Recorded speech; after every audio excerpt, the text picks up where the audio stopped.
The stars looked different today. Captain Zektar pressed his four-fingered hand against the cold metal wall of his ship and stared out at the empty space ahead. His crew had been traveling for weeks now, following a strange energy reading that appeared on their long-range sensors. The reading made no sense. It showed up as a massive power source in a part of space that all the star charts marked as empty. "Captain, we are getting close to the source," called out Navigator Yeath from her station. Her blue skin glowed softly in the dim light of the bridge. "The energy signature is getting stronger." Zektar walked over to look at her screen. The numbers dancing across the display made his stomach feel cold. Whatever was ahead of them was putting out more energy than most small stars, but their telescopes showed nothing but darkness. "Run a deep scan," he ordered. "I want to know what we are flying into." The Harmony's Edge was not a military ship. It belonged to the Galactic Survey Corps, and its job was to map new systems and look for planets that could support life. Zektar had been doing this work for 20 years, and he had never seen anything like the readings they were getting now. Engineer Kriksta looked up from his station, his insect-like eyes clicking with worry. "Captain, the energy patterns do not match anything in our database. This is not natural." "What do you mean, not natural?" "I mean someone or something built this. The energy flows in perfect geometric patterns. Nature does not work this way." Zektar felt his skin go cold. In all his years of space travel, he had learned that when something seemed impossible, it usually meant trouble was coming. "Take us closer, but keep the shields up," he said. "And make sure our jump drive is ready. If this goes bad, I want us out of here fast." The ship moved forward through the darkness. Space around them looked normal, but the energy readings kept getting stronger. Then, without warning, something appeared on their screens. "Captain," Yeath's voice was high with shock. "There is something ahead. It is huge." Zektar looked at the main screen and could not believe what he saw. Floating in space was a wall of shimmering energy that stretched as far as their sensors could reach. It looked like a giant soap bubble, but it was made of pure power. Inside the bubble, he could see the faint light of a star. "What is that thing?" whispered Science Officer Lumdar, her green tentacles moving nervously. "It appears to be some kind of containment field," Kriksta said, his voice full of wonder. "But the technology needed to build something this big. It is beyond anything we know." The energy barrier was enormous. It completely surrounded what looked like an entire star system. Zektar had never seen anything like it in all his years of space travel. "Check the star charts," he ordered. "What system is this supposed to be?" Yeath worked at her station for several minutes. When she looked up, her face was confused. "According to our charts, this area is marked as Sector 2847Q. It says the sector is empty and quarantined." "Quarantined? Why, the charts do not say. The quarantine order is very old. It has been in place for over 3,000 years. Zektar stared at the barrier. Someone had built this thing 3,000 years ago, and had hidden an entire star system inside it. But who had that kind of power? And why would they do it? "Sir," Lumdar called out, "I am picking up something strange. There are radio signals coming from inside the barrier." "Radio signals? Are you sure?" "Yes, sir. Primitive electromagnetic broadcasts. The kind that young civilizations use before they develop quantum communication." This was getting stranger by the minute. Why would someone seal away a primitive civilization? And how were they still alive after 3,000 years of isolation? "Can you translate the signals?" Lumdar worked at her station. "Some of them, yes. They appear to be entertainment broadcasts. Music, stories, news reports. The beings inside call themselves humans and their world Earth." Zektar had never heard of humans before. But if they were still broadcasting, they were still alive. The question was, why had someone locked them away? "Take us around the barrier," he ordered. "I want to see if there are any weak spots." The Harmony's Edge flew along the edge of the massive energy field. It took them 6 hours to make a complete circle around it. The barrier was perfectly smooth and showed no signs of damage or weakness. Whatever technology had built, it was far beyond anything the current galactic civilization could create. As they completed their circle, something unexpected happened. The ship's quantum resonance scanner activated automatically. This scanner was used to find minerals and rare elements inside planets and asteroids. But when its beam hit the energy barrier, something went wrong.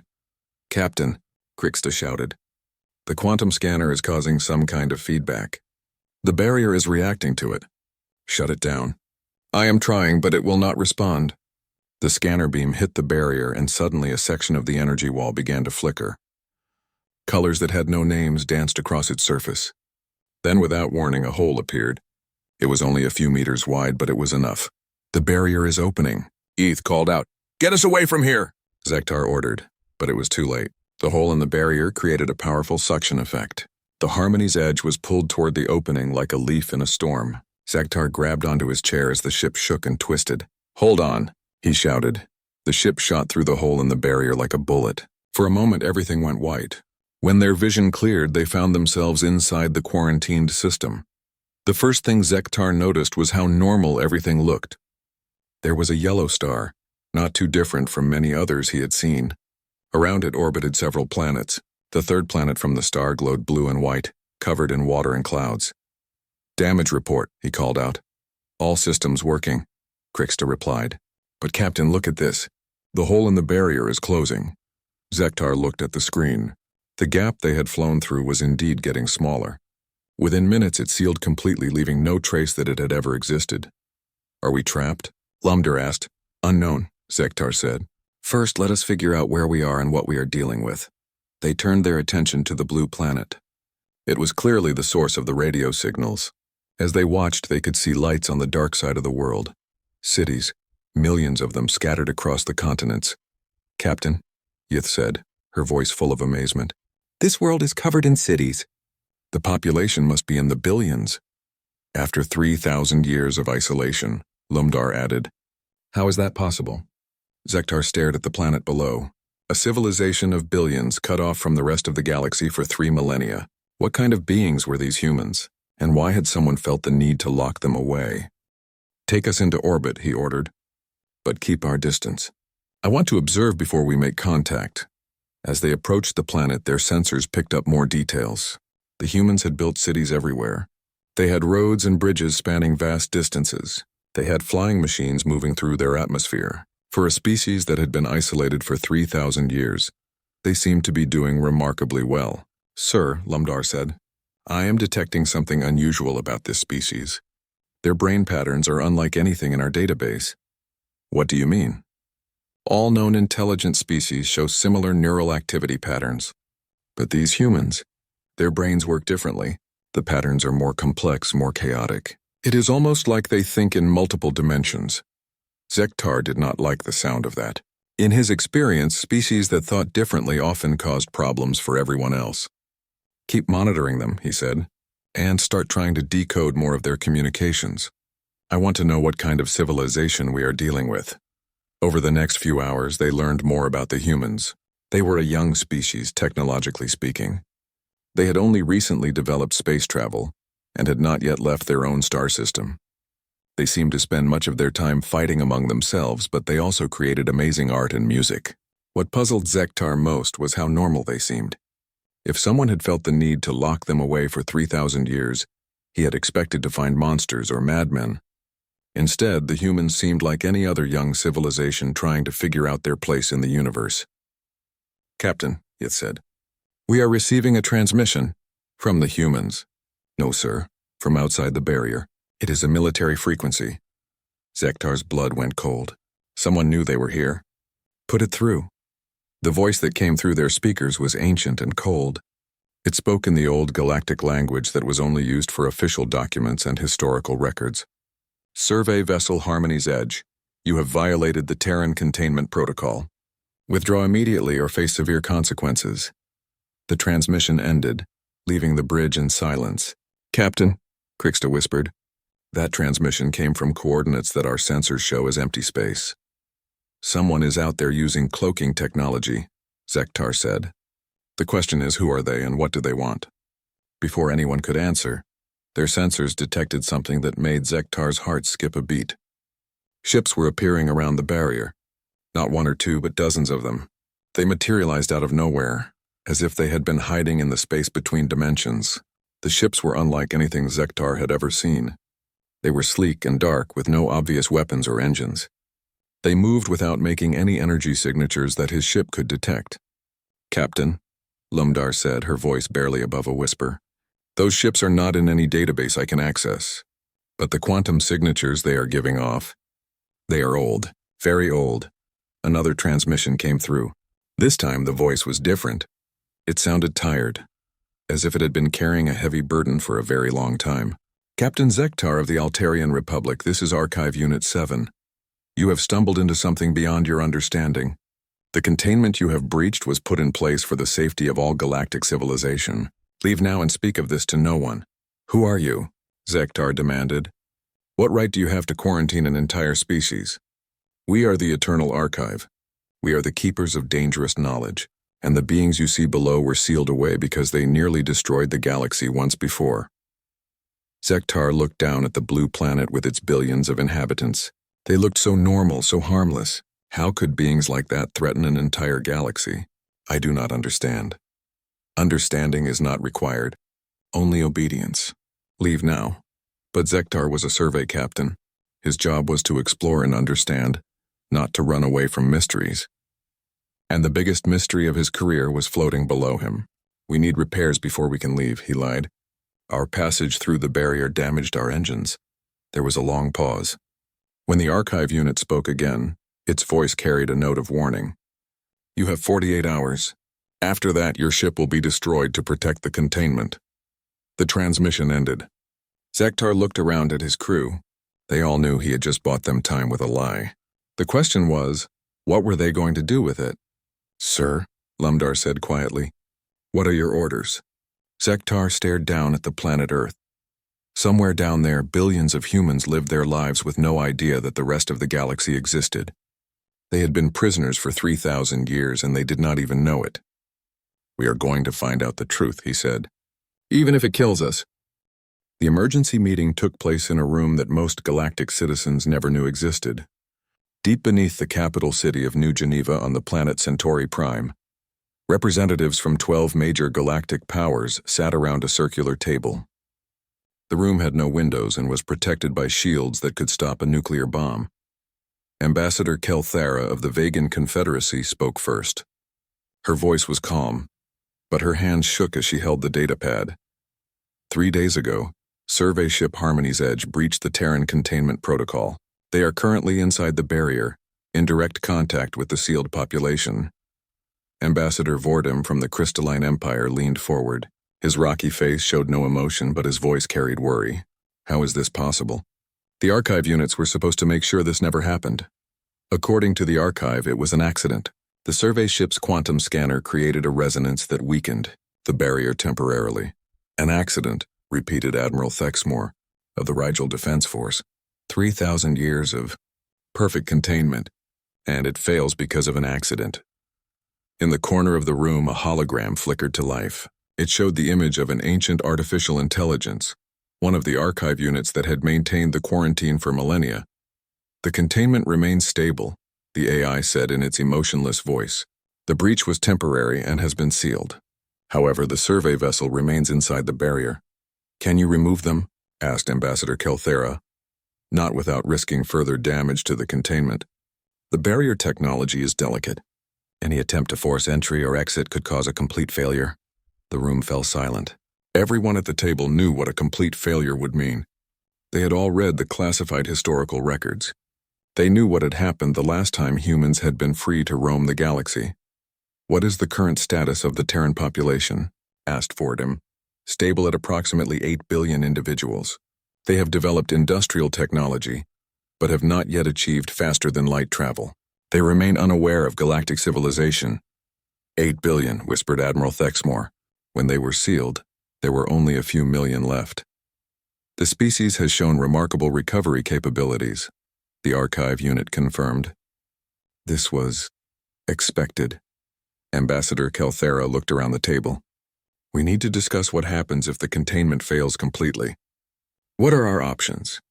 The same options we had 3,000 years ago, said Admiral Thexmore grimly. Total extermination or total surrender. Meanwhile, far above the secret meeting, Dr. Sarah Chen was having the most important conversation of her life. She stood in the observation deck of the International Space Station, looking down at Earth while talking to beings from another star. You were saying that other intelligent life exists in the galaxy? She asked for the third time. Her mind was still struggling to accept what Captain Zektar was telling her. Yes, Dr. Chen. Hundreds of species across thousands of worlds. We have been trying to explore and understand the universe for a very long time. Sarah pressed her hand against the window. Earth looked so peaceful from here, so isolated. And you just happened to find us. It was an accident. We were following an energy reading when we discovered the barrier around your solar system. Barrier? What barrier? Captain Zektar's image on the communication screen looked uncomfortable. Dr. Chen, your entire solar system is surrounded by an energy field. It has kept you isolated from the rest of the galaxy for thousands of years. Sarah felt dizzy. That is impossible. Our telescopes would have detected something like that. The barrier is designed to be invisible from the inside. You see space as it appears to be, but you cannot leave and others cannot enter. Who built it? Why, there was a long pause. We do not know yet, but we are trying to find out. Sarah looked down at Earth again. 8 billion people living their lives, having no idea they were prisoners in their own solar system. The thought made her feel sick. Captain Zektar, are we in danger? Another pause. I hope not, Dr. Chen, but there are others out here who seem very interested in making sure you stay isolated. The conversation was interrupted by Dr. James Morrison, Sarah's colleague and the head of the space station's research team. His face was pale as he hurried into the observation deck. Sarah, we have a problem. Every radio telescope on Earth is picking up the same signal. What kind of signal? It is coming from just outside our solar system. Someone is broadcasting directly to Earth in over 200 human languages. Sarah's blood went cold. What does the message say? James handed her a tablet with the translation. As Sarah read it, her hands began to shake. People of Earth, this is Archive Unit 12 of the Eternal Archive. For your own safety and the safety of all galactic civilization, you must not attempt to leave your solar system. Any efforts to develop faster-than-light travel or to contact the survey vessel currently in your system will result in severe consequences. Remain on your world. Do not attempt to explore space beyond your solar system. This is for your own protection. Sarah stared at the message. They are threatening us. It gets worse, James said. The message is being broadcast on every frequency simultaneously. Every radio, television, and communication device on Earth is receiving it. There's no way to block it. Down on Earth, the message was causing panic. In New York, people poured out of buildings as every screen in Times Square displayed the same text. In London, the BBC interrupted all programming to broadcast the alien message. In Tokyo, the government called an emergency meeting of world leaders. President Martinez stood in the Oval Office, surrounded by his top advisors. General Patterson, the chairman of the Joint Chiefs, was on the phone with military commanders around the world, sir.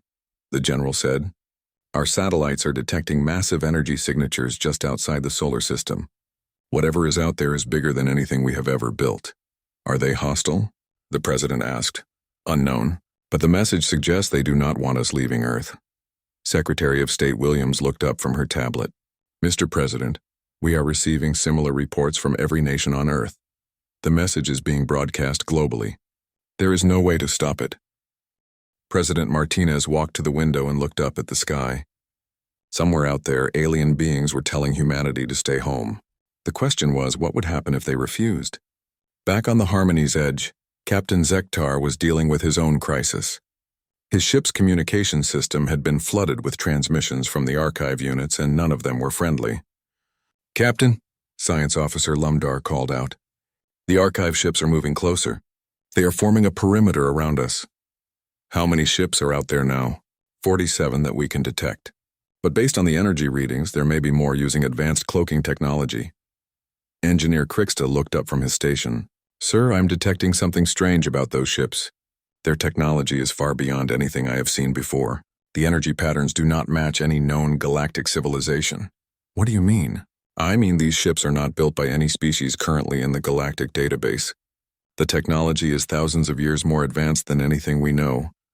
Navigator Yith suddenly called out from her station. Captain, we are receiving a transmission from Earth. It is Dr. Chen. Zektar opened the channel. Sarah's face appeared on the screen and she looked worried. Captain Zektar, something is happening down here. The beings calling themselves the Archive are broadcasting threats to our entire planet. They are telling us not to leave our solar system. I know, Dr. Chen. They have been sending us similar messages. Who are they? What do they want? We are still trying to figure that out. But I think they are the ones who built the barrier around your system. Sarah was quiet for a moment. Captain, I need to ask you something. Are we dangerous? Is there something about humans that makes these archive beings want to keep us locked away? Zektar looked around his bridge. His crew was listening to every word. The question Dr. Chen was asking was the same one they had all been thinking. I do not know, he said honestly, but I intend to find out. There is something else, Sarah said. Since you arrived, strange things have been happening on Earth. People are reporting unusual experiences, dreams that feel more real than reality. Some individuals claim they can sense things that are not there. What kind of things? I am not sure how to explain it. It is like they can feel the space around them in ways that should not be possible. One man in California says he can sense the barrier you mentioned, even though our instruments cannot detect it. Lumdar suddenly looked up from her station. Captain, I am picking up unusual neural activity from the planet's surface. The brain patterns I detected earlier are becoming more active. More active how? The complex neural patterns I observed are spreading. It started with a few thousand individuals, but now millions of humans are showing similar brain activity. Zektar felt a chill run down his spine. Whatever was happening to the humans, it was happening fast. Dr. Chen, he said, I think you need to gather information about these unusual experiences people are having. Document everything. If the archive is trying to keep your species contained, there might be a reason. You think we might be dangerous? I think you might be more than anyone realizes. The transmission ended, leaving Zektar alone with his thoughts. Around him, his crew worked quietly at their stations, but he could feel their fear. They were trapped inside a quarantine zone with 8 billion beings that someone had felt the need to lock away for 3,000 years. Captain, Krixta said quietly, what are your orders?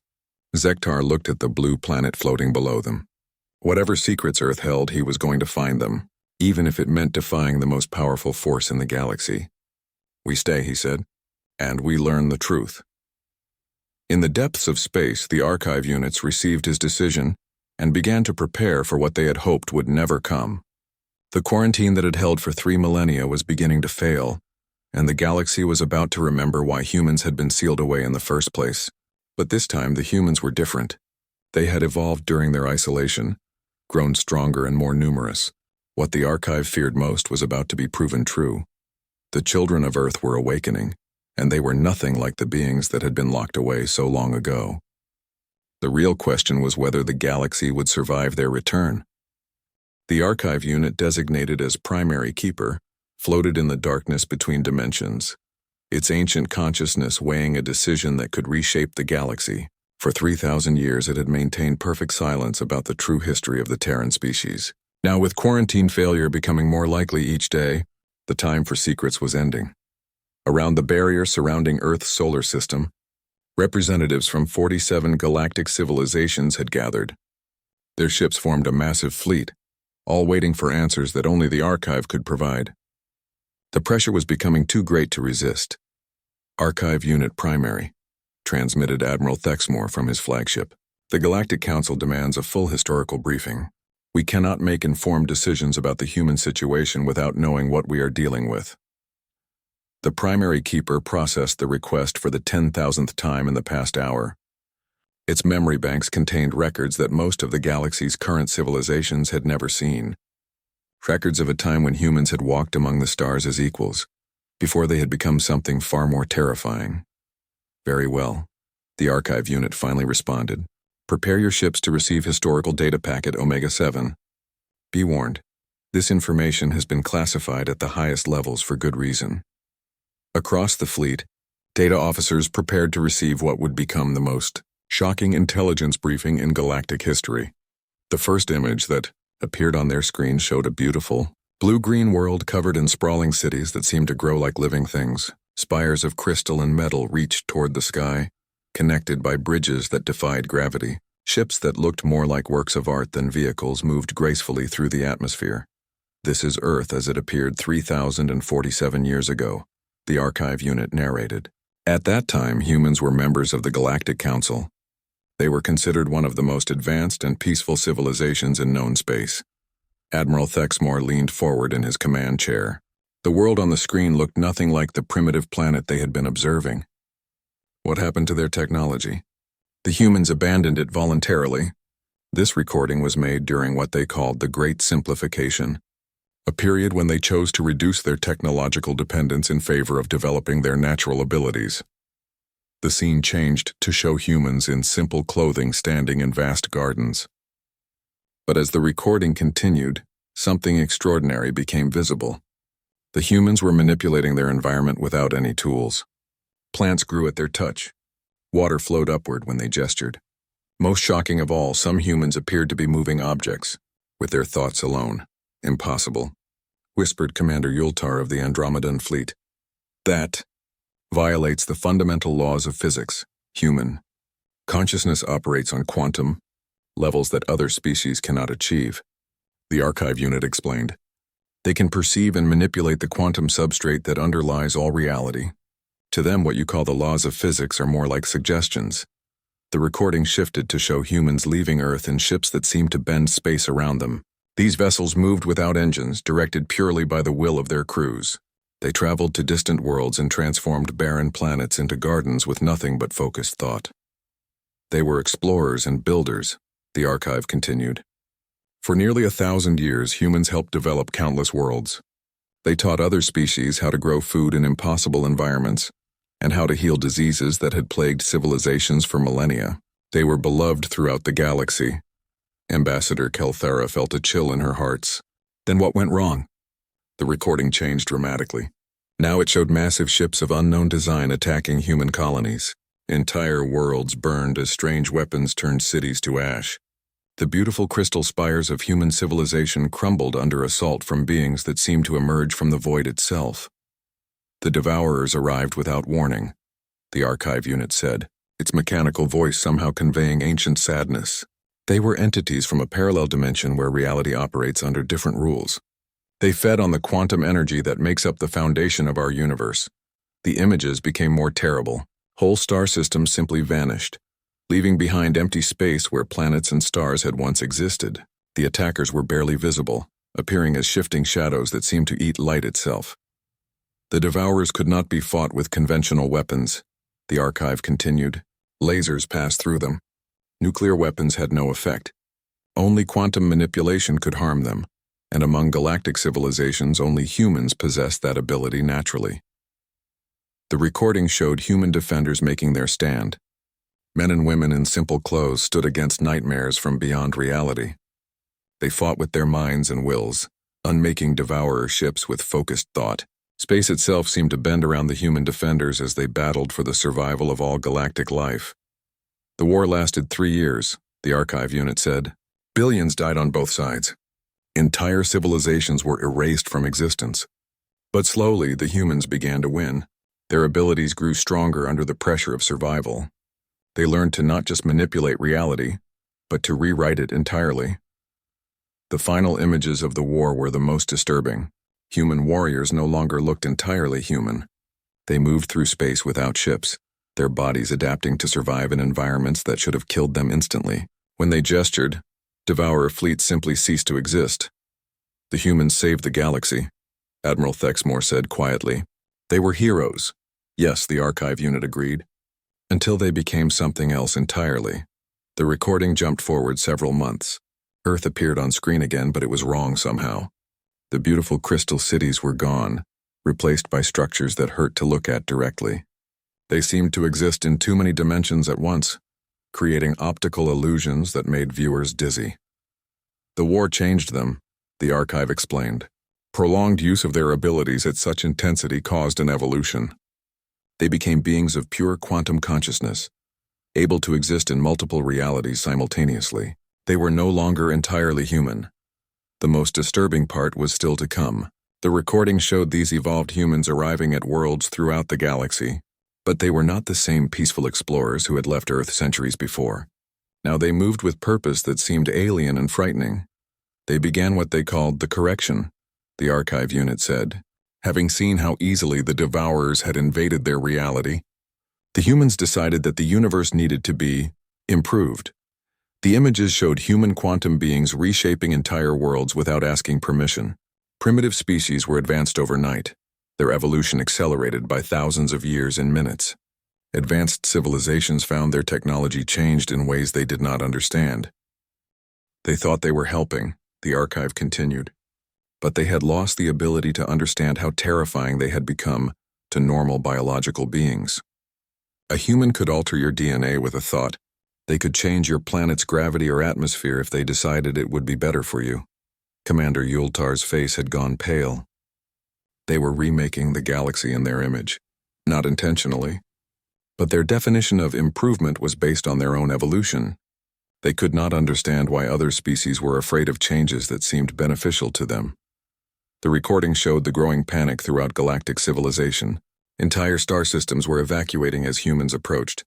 Some species tried to fight, but how do you battle beings who can rewrite reality itself? The breaking point came when the humans decided to correct the Altarian Republic, the archive unit said. The recording showed Captain Zektar's home system, but as it had appeared 3,000 years ago. Altarian cities were beautiful crystalline structures that existed in perfect harmony with their planet's natural environment. The Altarians themselves were a peaceful people who had spent millennia perfecting their art and philosophy. Then the humans arrived. The recording showed reality itself bending around Altari Prime. The planet's surface began changing, becoming something that would better support what the humans believed was optimal life. Mountains moved, oceans drained and refilled. The very air changed composition to what human science said was most healthy, but the Altarians were dying. Their bodies could not adapt fast enough to the changes. Within days, billions of people were suffocating in air that was technically better for them, but which their lungs could not process. They were not trying to harm us, the archive unit said quietly, but they had become so far beyond normal biological existence that they could not understand the damage they were causing. The final recording was the most terrible of all. It showed the last great battle of the Quantum Wars, as historians would later call the conflict. The combined fleets of 40 civilizations surrounded Earth's solar system. They had come not to destroy humanity, but to plead with them to stop. The human response was swift and devastating. Reality twisted around the attacking fleets. Ships designed to survive the heart of stars simply ceased to exist. Crews found themselves transported to dimensions where the laws of physics killed them instantly. Within hours, the greatest military force in galactic history was reduced to scattered atoms. They did not understand that we were trying to communicate, the archive unit said, to beings who existed partially outside normal reality. Our approach looked like an attack. They defended themselves the only way they knew how. But then something unexpected happened. The recording showed humans on Earth suddenly stopping their assault. For long minutes, they seemed to be having an intense discussion among themselves. Finally, one of them reached out across space with their consciousness and spoke directly into the minds of every survivor in the attacking fleet. The voice was beautiful and terrible, carrying harmonics that normal vocal cords could never produce. "We understand now," it said. "We have become what we fought to prevent. We are the devourers, consuming reality and remaking it without permission. This must end." What happened next was the most remarkable act of self-sacrifice in recorded history. The humans began to build their own prison. Using their quantum abilities, they constructed a barrier that would contain them in their solar system. They locked themselves away from the galaxy they had tried to save. The barrier was designed to contain their abilities, the archive unit explained. Any human born within it would be unable to access their species' quantum powers. They would live normal biological lives, forgetting what their ancestors had become. The recording showed the final moments of the old Earth. The evolved humans walked into a strange machine they had built, and one by one, they allowed it to strip away their quantum consciousness. They chose to become ordinary biological beings again, sacrificing their godlike powers to protect the galaxy from their good intentions. The last message they sent was simple, the archive unit said. "Forgive us and do not let us become this again." The historical briefing ended, leaving the gathered fleet in stunned silence. For several minutes, no one spoke as they processed what they had learned. Finally, Admiral Thexmore broke the silence. "So the humans we see on Earth now are descendants of beings who voluntarily gave up the power of gods to protect us from themselves." "Correct. But Admiral, there is something you must understand. The quantum abilities were not eliminated. They were merely suppressed. The barrier that contains the humans also acts as a pressure vessel, concentrating their dormant powers." Commander Yultar felt his blood go cold. "What are you saying?" I am saying that the humans currently isolated on Earth are potentially more powerful than their ancestors who fought the Devourers. 3,000 years of evolution under quantum pressure has created a generation of humans whose abilities could exceed anything previously recorded.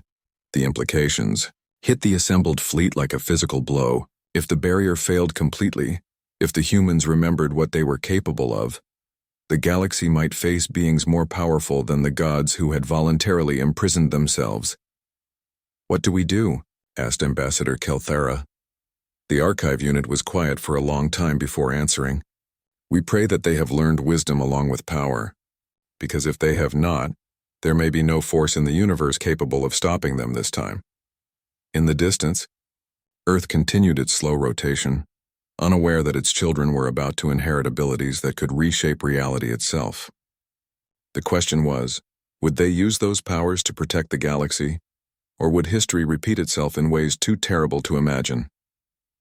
Marcus Torres had been having the dreams for 3 days now. They were not normal dreams. They were too real, too vivid, filled with images of impossible things that his mind somehow understood perfectly.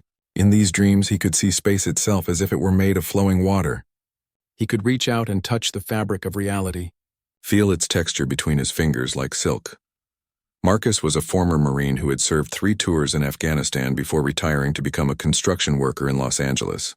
He was not the kind of man who believed in supernatural things.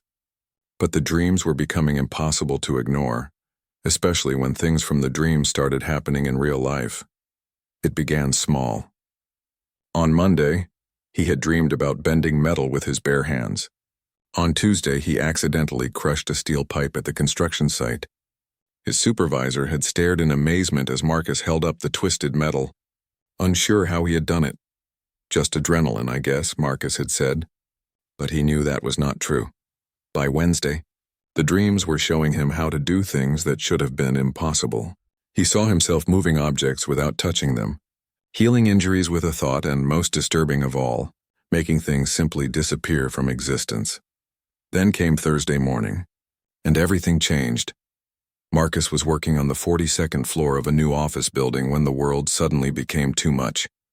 The noise of the city below, the conversations of his coworkers, even the vibrations of machinery 3 floors down, he could sense all of it at once. It was as if every sense he had ever possessed had been amplified 1,000-fold. "You okay, Torres?" called out his foreman, Jimmy Valdez. "You look pale." Marcus tried to answer, but the words got stuck in his throat. He could see Jimmy not just as a man standing 10 feet away, but as a complex pattern of energy and matter held together by forces that most people could not even name. Worse, he could sense how fragile those patterns were, how easily they could be changed or destroyed. "I need some air," Marcus managed to say, stumbling toward the elevator. But as he walked, something went wrong. His foot passed through what should have been solid concrete floor. For a terrifying moment, Marcus found himself falling through the building, dropping through floors and walls as if they were made of smoke. He hit the ground floor with a crash that should have killed him. Instead, he found himself standing in the lobby, completely unharmed, surrounded by shocked construction workers and security guards. "How did you get here?" asked the security chief. The elevator never moved. Marcus looked up at the ceiling. 42 floors above, he could hear Jimmy calling his name. There was no way he could have reached the ground floor that fast, and definitely no way he should have survived falling through solid matter. "I don't know," he said honestly. What Marcus did not know was that similar incidents were happening all over Earth. In Tokyo, a young woman named Yuki Tanaka was discovering that she could heal injuries by touching them. A cut on her hand had closed completely after she focused on it for just a few seconds. More disturbing, when her grandmother had suffered a heart attack, Yuki's touch had somehow restored the elderly woman's heart to perfect health. In London, Dr. Raj Patel was experiencing temporal anomalies. Time seemed to slow down around him when he was stressed, giving him what felt like hours to think during moments that lasted only seconds. During a difficult surgery, he had watched the patient's heart stop and somehow reached into the flow of time itself to restart it before the damage could become permanent.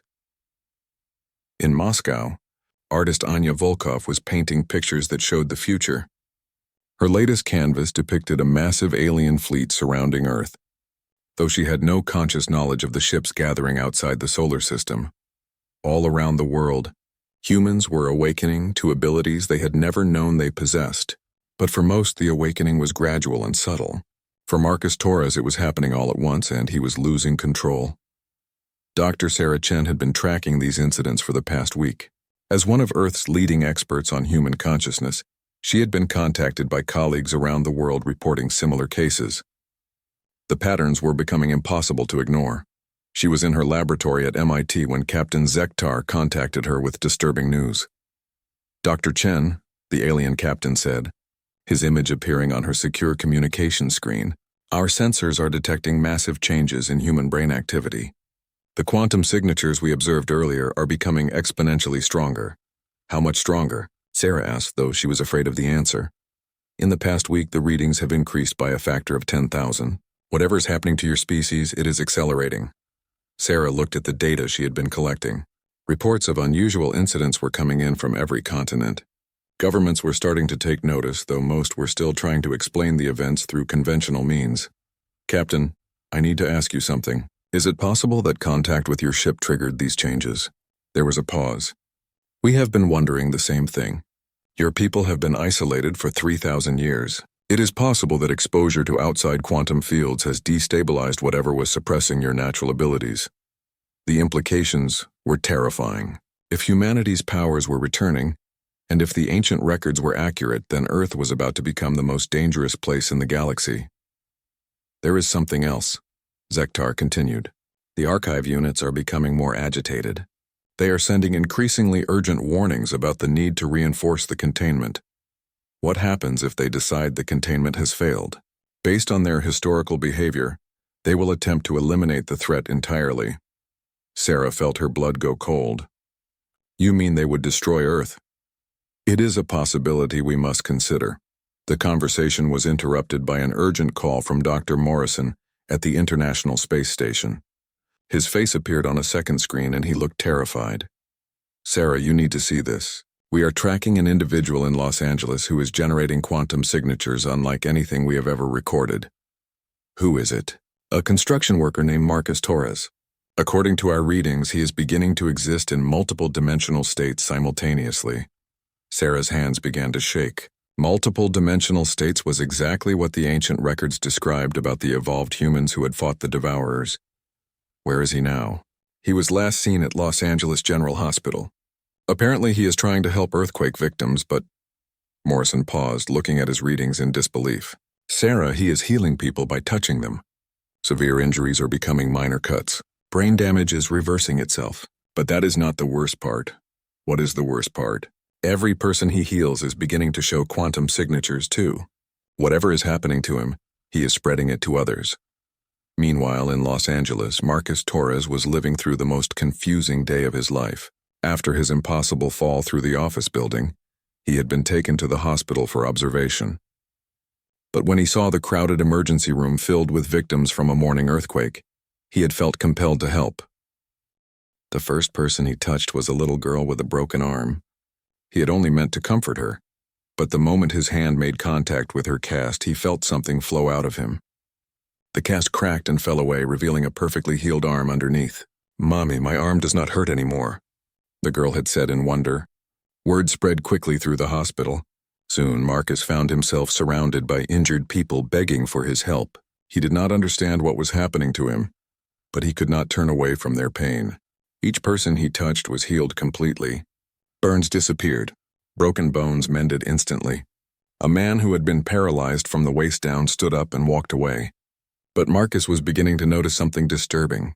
After he healed them, the people he had touched seemed different. They moved with more confidence, as if they suddenly understood something about the world that they had not known before. Dr. Elena Rodriguez, the head of emergency medicine, watched in amazement as Marcus healed her 20th patient of the day.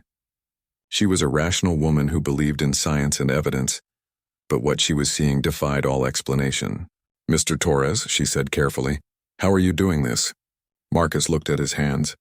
They appeared normal, but he could see energy flowing through them like rivers of light. "I honestly do not know, Doc. I just touch them and think about making them better, and they get better. This is not medically possible." "I know, but it is happening anyway. Dr. Rodriguez was about to ask another question when something extraordinary occurred.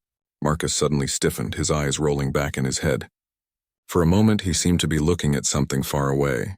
"There are ships," he said in a voice that did not sound entirely his own. "So many ships. They are afraid of us." "Ships? What ships?" Marcus blinked and his eyes refocused. "I do not know. I just saw darkness and fear. Someone is very afraid of what we might become." At that moment, alarms began sounding throughout the hospital. Dr. Rodriguez looked at her pager and saw an emergency message from the CDC. "Attention all medical facilities. Unexplained healing incidents reported worldwide. Individuals demonstrating impossible recovery. Rates, isolate and monitor, do not allow healed individuals to leave medical facilities." Dr. Rodriguez looked around her emergency room. Half of her patients had been healed by Marcus's touch, and they were all staring at the exits with expressions of sudden understanding. "Doctor," said the little girl whose arm Marcus had healed first. Her voice sounded older than her 8 years. "We need to leave now. They are coming to take us away." "Who is coming?" The girl pointed upward. "The scared ones. They think we are dangerous." Outside the hospital, black SUVs were already pulling up to the entrances. Men in military uniforms and hazmat suits were getting out, carrying equipment that looked more like weapons than medical devices. Marcus felt something building inside him, a pressure that seemed to come from the fabric of space itself. He could sense the fear radiating from the approaching soldiers, their certainty that he and the people he had healed represented a threat that needed to be contained. But more than that, he could sense something else. Far above Earth, beyond the atmosphere, other minds were watching. Ancient minds filled with memories of what humans had once been capable of. They were preparing to make a terrible decision about the future of his species. Marcus looked around the emergency room at the people he had healed. Men, women, and children who had come to the hospital broken and were now whole. They were all looking at him with expressions of trust and hope. "Dr. Rodriguez," he said quietly, "I think we are about to find out just how dangerous we really are." As if in response to his words, the building began to shake. But it was not an earthquake. It was the quantum barriers that had contained humanity for 3 millennia, beginning to crack under the pressure of 8 billion awakening minds. The children of Earth were remembering what they were, and the galaxy was about to learn whether they had inherited their ancestors' wisdom, along with their terrible power. The moment of awakening came not with fanfare but with silence. Across Earth, 8 billion human minds suddenly stopped what they were doing and looked up at the sky. In New York, a stockbroker put down his phone in the middle of a $1 million deal. In Beijing, a surgeon paused with her scalpel halfway through an operation. In São Paulo, children stopped playing in schoolyards and turned their faces toward the heavens. They could all sense it now. The barrier that had contained them was failing, and beyond it lay a galaxy full of minds paralyzed by fear. Marcus Torres stood in the parking lot of Los Angeles General Hospital, surrounded by the people he had healed and the soldiers who had come to take them away. But the soldiers had stopped moving. Their weapons hung forgotten in their hands as they stared upward with the same expression of sudden understanding that had appeared on every human face on Earth. "Can you feel them?" asked Dr. Elena Rodriguez, who no longer seemed surprised by impossible things. "All those minds out there so afraid of us?" Marcus nodded. The quantum awakening had not just given him the ability to heal or phase through matter. It had connected him to something vast and ancient, the collective consciousness of humanity that had been sleeping for 3,000 years. "They think we are monsters," he said quietly. "They remember what our ancestors became, and they believe we will make the same mistakes." High above Earth's atmosphere, the assembled galactic fleet received confirmation of their worst fears. Every sensor array, every quantum detector, every consciousness monitoring device was screaming the same message. The humans were awakening, and their power signatures were already beyond anything previously recorded. Admiral Thexmore stood on the bridge of his flagship, watching readouts that made no scientific sense. "Are you certain these numbers are accurate?"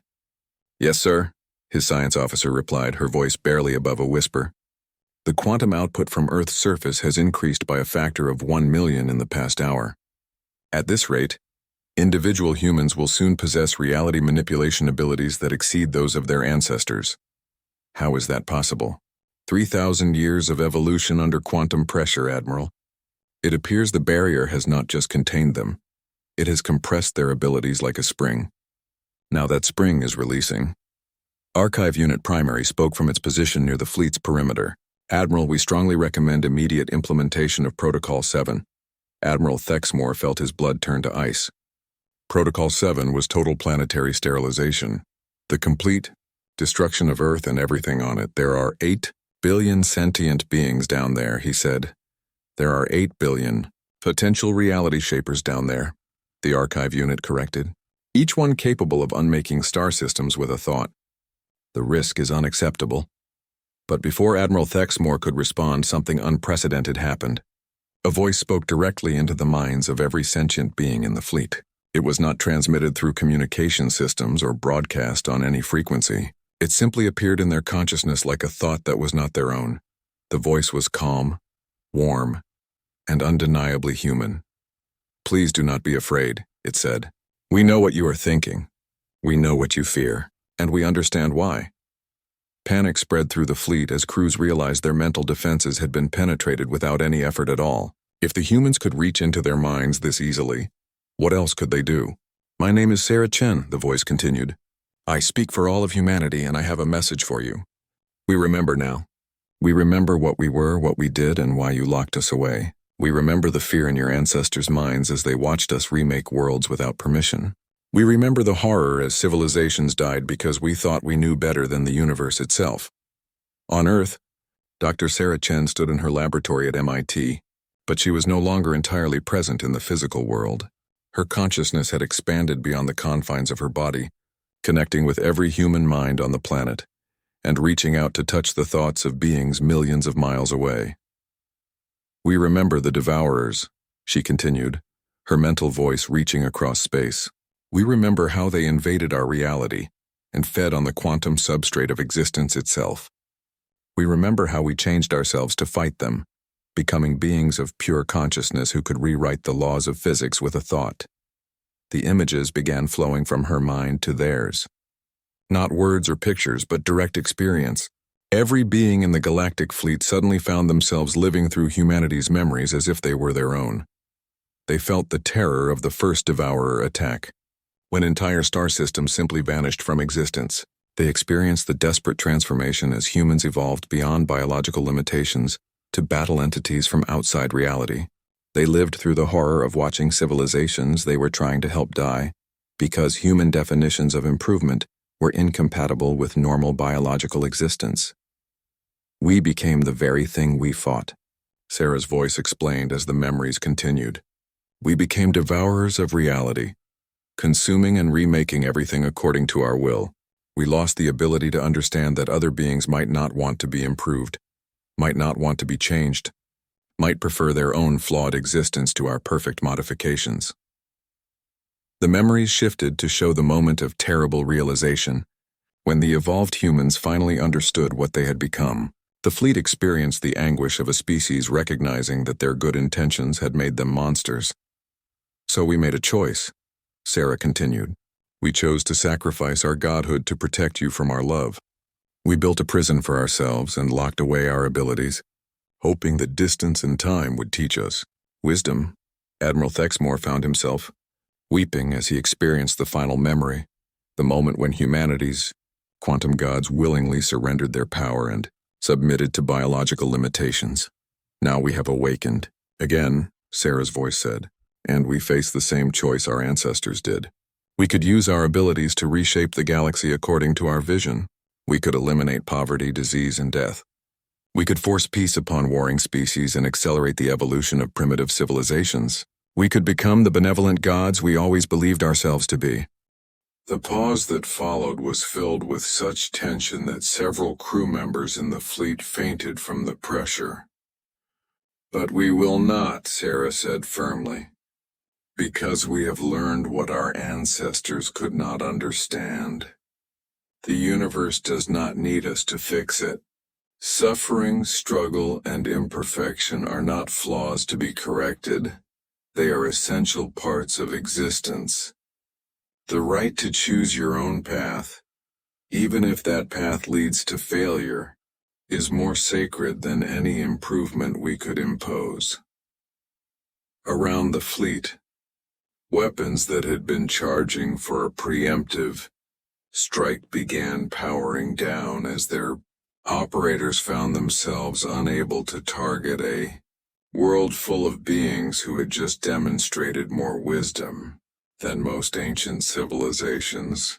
Instead, Sarah continued, we offer you something different. We offer to be your guardians against the true threat that still exists. New images began flowing from her mind. Space twisted and warped as dimensional barriers weakened. In the darkness between realities, ancient hungers stirred. The Devourers had not been destroyed 3,000 years ago. They had merely been driven back to their own dimension. Now, with the quantum barrier around Earth failing, the walls between realities were becoming thin again. They are returning, Sarah said. We can sense them gathering in the spaces between dimensions. The same entities that nearly destroyed the galaxy before are preparing for another invasion, and this time, they are hungrier and more numerous than before. Archive Unit Primary processed this information and felt something approaching panic. Confirmed, it transmitted to the fleet. Long-range dimensional sensors are detecting massive quantum disturbances in parallel space. Multiple reality-feeding entities are approaching the barriers between dimensions. The difference, Sarah said, is that this time, you will not face them alone. We offer to become the galaxy's shield against things that should not exist. We will guard the borders of reality itself, using our abilities only to protect, never to improve or change. Marcus Torre, still standing in the hospital parking lot, felt the weight of Sarah's words settling into his consciousness. Around him, the other awakened humans nodded in understanding. They could all sense the vast responsibility being offered, and the terrible cost of accepting it. We ask for nothing in return, Sarah continued. No worship, no gratitude, no recognition. We ask only for the chance to redeem our ancestors' mistakes by doing what they should have done. Protecting without controlling. Guarding without ruling. Admiral Thexmore looked around his bridge at crew members who were openly weeping. The choice before them was clear. They could attempt to destroy a species that had just demonstrated moral evolution beyond anything in recorded history. Or they could trust them to keep a promise that would require eternal vigilance and sacrifice. There is one condition, Sarah added. We must be watched. We accept permanent monitoring by the archive units and any other observers you choose to assign. If we ever begin to use our abilities for purposes other than defense against extra-dimensional threats, if we ever start to improve civilizations without invitation, you have our permission to destroy us completely.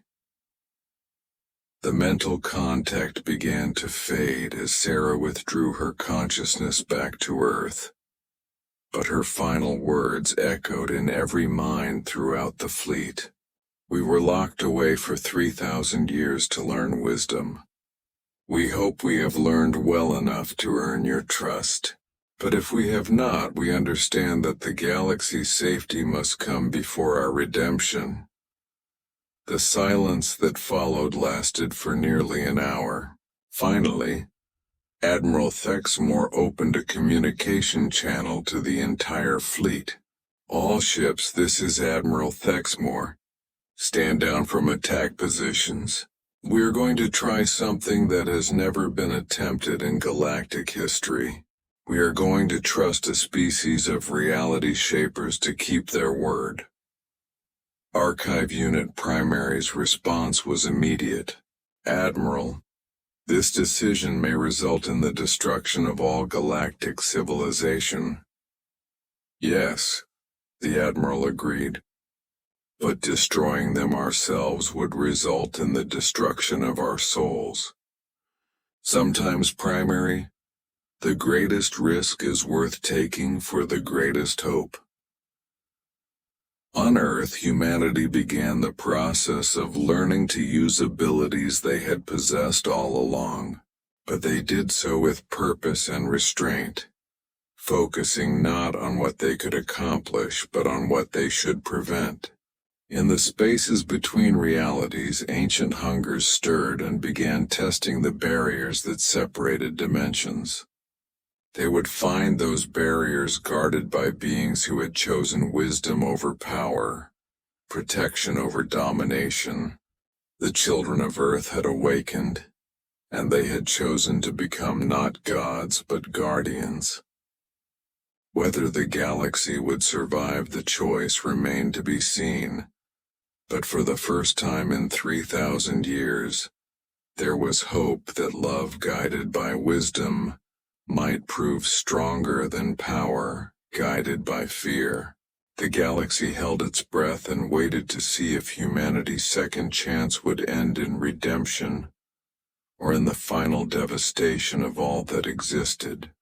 But in the depths of space where darkness gathered and hungered, the devourers found their path blocked by minds that burned with protective fury, and hearts that had learned the hardest lesson of all, that true strength lies not in the power to change the world, but in the wisdom to know when not to use that power at all.